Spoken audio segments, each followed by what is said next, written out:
Meanwhile, with security and economic concerns reshaping East Asia, the region's policymakers are here in South Korea for talks aimed at rebuilding trust and expanding cooperation. Our foreign affairs correspondent Oh Soo-young reports. Seoul has called for solidarity and flexible networks of practical cooperation in East Asia amid growing geopolitical and economic fragmentation.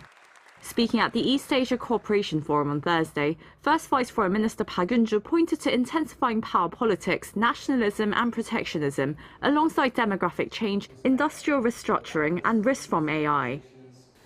As the world's most dynamic and innovative region, East Asia continues to hold enormous potential.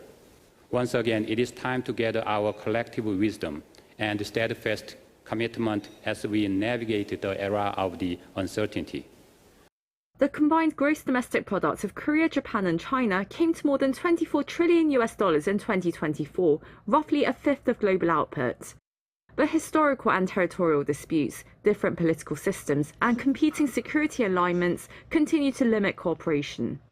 The leaders of the three countries last met in May 2024, reviving the trilateral summit after a hiatus of more than 4 years. The next summit remains uncertain, however, amid a sharp deterioration in Japan-China relations over Taiwan and continued rivalry between the United States and China, creating ideological and institutional bifurcation. Experts stress the need to seek common ground.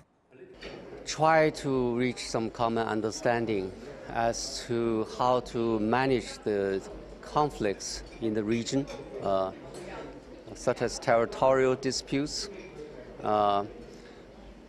And as far as China is concerned, China hopes that we would have a code of conduct in the South China Sea as soon as possible.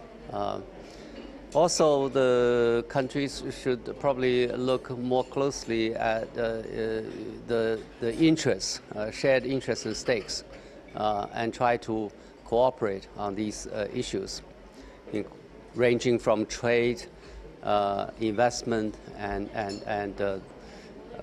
how to regulate AI development. Yeah. Well, I mean, Korea and Japan are very, very dependent on China still. Even though there are some sensitive areas in which we have to be more careful, but and I think that will continue for the foreseeable future. So the trick is how to manage these sensitive issues. And another question was how to prevent economic security measures and technological development from hardening into rival regional blocs and even AI warfare. Participants said Korea could use its middle power position to convene and bridge regional differences.